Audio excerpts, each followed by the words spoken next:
안녕하십니까, 윤석현 변호사입니다. 지금 설명해 드릴 거는 이제 2021년 4월 21일부로 채무자 회생 및 파산에 관한 법률이 일부 개정돼서 이제 개인회생을 신청할 수 있는 신청 채무 요건이 상향 조정됐습니다. 그간에는 이제 기존에는 이제 담보 채무가 15억 원 이하여야 했고, 그 다음에 무담보 채무가 5억 원 이하여야 개인 회생을 신청할 수 있었거든요. 이건 엔드 개념입니다. 그래서 근데 이제 2021년 4월 20일을 이제 시행으로 봐서 이제 엊그제죠. 지금 22일이니까. 그러면 이제 신규로 개정된 법에 의하면 담보 채무가 15억 원 이하, 그 다음에 무담보 채무가 10억 원 이하는 이제 개인회생을 신청할 수 있습니다. 그전에는 이제 이걸 초과하게 되면 급여소득자인 경우에는 일반회생을 신청했었고, 사업소득자인 경우에는 간이회생을 신청을 했었거든요. 근데 이제 이제 법이 개정되면서 개인회생을 신청할 수 있는 폭이 넓어졌습니다. 취지는 2005년경인가 이제 이 개인회생 신청 요건 부채 10억, 5억을 규정한 지 벌써 이제 15년, 16년 지났으니까 이제 화폐 가치에 이제 돈의 실질적 가치가 감소했는데, 아직까지도 이제 부채 규모가 이렇게 정해놓고 있으면 어려운 절차로 간다 이거죠. 그래서 이제 그런 부분을 구제하고자 한다는 게 이제 법제처의 설명인데, 근데 이게 지금 굉장히 뭐랄까 좋은 점도 있는데 나쁜 점도 있습니다. 좋은 점은 이제 개인회생 절차는 채권 신고 제도도 없고, 그리고 채권자 동의 요건이었거든요. 뭐에 대한 동의냐 면 내가 얼마간 변제를 하고 얼마는 면책받겠습니다 라고 하는 변제 계획안을 이제 신청자가 제출을 하는데, 그거는 이제 개인회생이나 간이회생, 일반회생, 정통 법인회생이 똑같은데, 일반회생, 간이회생, 법인회생에서는 담보권자 총액의 4분의 3 이상의 동의, 그리고 무담보 채권자 총액의 3분의 2 이상 동의, 간이회생은 거기다가 하나 더 추가해서 무담보권자 채무액의 2분의 1 초과 및 채권자 과반수 이상의 동의, 완화 요건이 있어서 그런데 이 동의를 못 받으면 실패였거든요. 근데 개인회생 절차에서는 채권자 동의 제도가 없습니다. 그래서 법원이 봐서 청산가치라든지 청산가치 이상으로 보장이 된다든지, 변제를 한다든지, 변제가 되는 것으로 된다든지, 그리고 이제 채권자들 채권 성질에 따라서 형평에 맞는지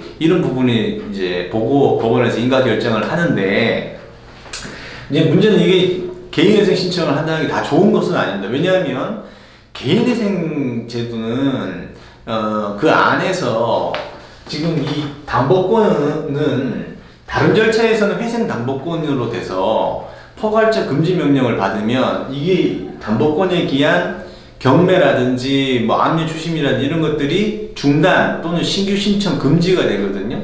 근데 개인회생 절차에서는 개인회생을 이렇게 신청하면 물론 포괄적 금지 명령을 받습니다. 개인회생도. 근데 그 포괄적 금지 명령에 기해서 담보권에 기한, 예를 들어 주택에 근저당권이 있는데 그 담보권에 기한 경매가 진행 중이다. 그거 못 막습니다. 그래서 개별 중지 신청을 보통은 하거든요. 그리고 이제 개시 결정이 비로소 나면 개인회생에서는 담보권을 별채권이라고 불러요. 별채권이라고 부르는데 이 별채권은 개인회생 절차하고는 무관하게 진행됩니다. 다만 개시 결정에서 변제 계획안 인가 시까지 중단이 될 뿐이죠. 경매 절차 등이. 그래서 인가 받고 나서는 경매가 진행돼요. 개인회생 신청한 채무자가 거주하는 주택담보로 대출을 해줬다면 그 주택이 날아가는 겁니다. 경매로. 거기서 우리가 채무자가 받을 돈은 없는 거죠. 예. 근데 지금 이렇게 상향 조정만 해놓고 지금 이 담보권, 별채권에 대한 어떤 기본적인 조치가 없습니다. 다만 서울해생법원에서는 유관기관하고 협약을 해가지고 인가 이후에도 진행되는 주택담보대출에 대한 경매가 이제 중단되고 이제 이자 변제하고 하면서 계속 거주할 수 있게끔 되어 있지만 다른 지방법원 파산부에서는 아직까지 그 실무를 따르고 있지 않습니다. 결국 개인회생에서 담보권이 실행되고 경매가 진행 중이라면은 인가 후에 다시 진행한다. 그러니까 내 집이 날아간다 이거죠. 그래서 이제 그런 부분이 문제가 있고, 그리고 지금 개인회생은 변제가 3년 또는 5년에 걸쳐서 합니다. 그리고 도식적으로 1인 세계비가 법정화되어 있습니다. 제가 이걸 다 외울 수는 없기 때문에 제가 한번 불러드릴게요.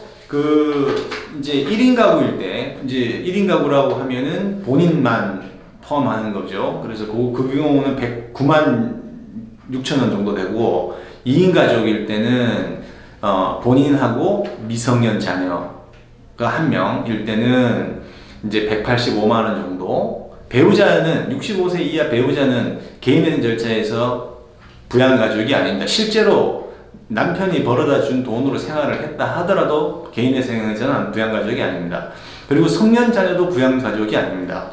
그러니까 이렇게 해서 3인 가구, 4인 가구, 5인 가구, 6인 가구 월 법정 최저 생계비가 고정이 되어 있어요. 그러면 500만 원 번다 그러면 예를 들어서 성년 자녀가 있고 미성년 자녀가 1명 있고 배우자가 있다. 4인 가구다 치면은 본인하고 미성년 자녀만 2명이기 때문에 185만 원만 쓰고 이제 320만 원 정도는 다 변제를 하는데 써야 됩니다. 그러니까 빡빡하죠. 그렇지만 일반회생에서는 일반회생 간이회생에서는 이 월 최저 생계비 이거에 물론 기초를 두고 있지만 그보다는 좀 더 상향 조정을 할 수 있는 융통성이 있습니다. 왜냐하면 변제 기간이 10년이기 때문에 채권자에게 변제하는 변제율이라든지 그런 것들이 높기 때문이죠. 죄송합니다. 이제 비용이 지나가지고. 근데 문제는 잘 생각해 보십시오. 자, 무담보 채무가 10억 가까이 된다. 또는 담보 채무가 15억 가까이 된다. 이런다 그러면 이 자산이 얼마가 되겠습니까? 담보 설정할 때 담보물에 담보물보다 싼 거에다가 담보 액수를 크게 하지는 않지 않습니까? 예를 들어서 10억짜리 아파트면 보통 60%에서 많이 잡아줘도 80% 사이에서 은행들이 대출을 해주는데, 그렇다 그러면 이게 자산이 크거든요. 부채가 크다는 건 대체로 비례해서 보유 자산도 크다는 겁니다. 그러면 이게 지금 청산가치 보장 원칙이라는 게 있거든요. 개인회생 절차에서는. 자, 그러면은 이 보유 자산을 다 청산했다고 쳤을 때 그 합산액 이상으로 변제를 해야 돼요. 3년 또는 5년간. 제 생각에는 이제 이 정도 규모에 근접하는 채무자는 대부분 5년 변제 계획을 세워야 될 것이고, 그리고 이 자산 가치 이상 파산했을 때 청산 가치 이상으로 변제를 5년간 매달 해야 되기 때문에 월 변제액이 제가 생각하기에는 굉장히 과도하게 증가할 것으로 생각이 됩니다.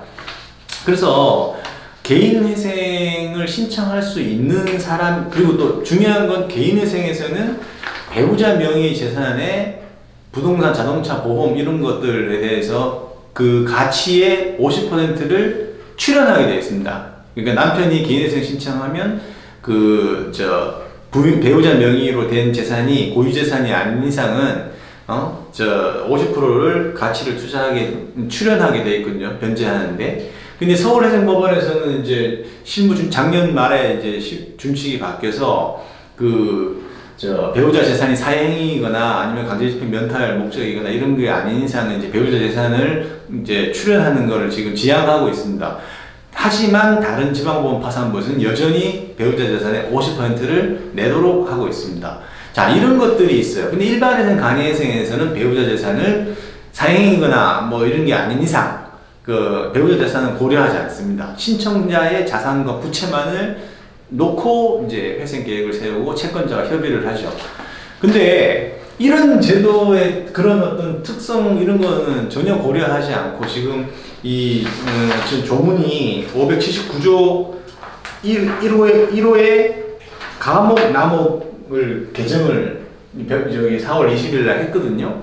그래서 개인회생 신청자의 신청 요건이 완화됐다고 볼 수 있지만 그 배우자 재산 출연이라든지 그리고 경매 진행이라든지, 왜냐하면 다른 일반회생 간이회생에서는 내가 가진 담보물을 이제 본인이 매각할 수 있는 권한을 가지거든요. 그래서 매각하고 거기서 거주 비용을 어느 정도 충당하고 이렇게 하는데, 개인회생에서는 그런 거 전혀 없습니다.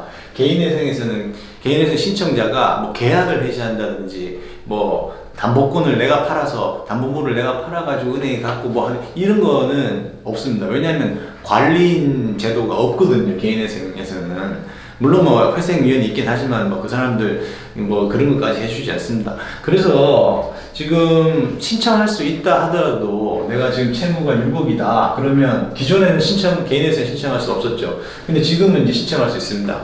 그렇다 하더라도 간이회생 일반회생을 검토해야 되는 이유는 지금 변제금이 굉장히 과다하게 올라갈 수 있고, 배우자 재산 이제 컨트롤 될 수 있고, 그리고 생계비가 빡빡하니까 이제 사는데 그럴 수도 있고, 그리고 담보물이 이제 경매로 이제 뭐 매각이 돼버리면 이제 거기서 뭐 내 거주 비용이라든지 이런 거 건질 수가 없습니다.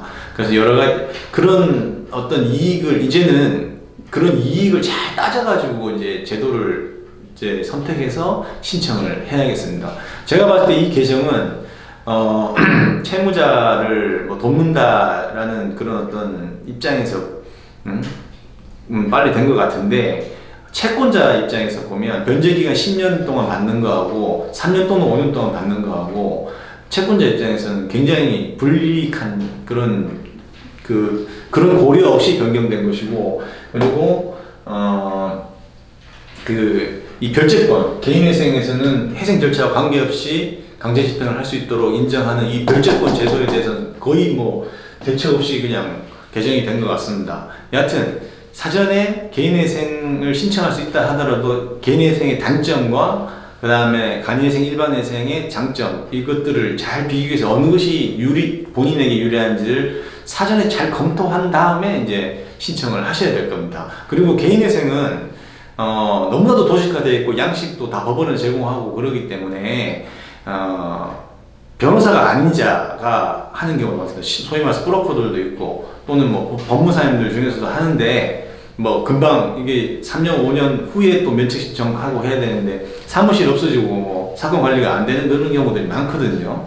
그래서 그런 것들 잘 주의하시고 개인회생을 신청할 것인가 아니면 다른 제도를 신청할 것인가는 면밀한 상담을 꼭 하셔야 됩니다.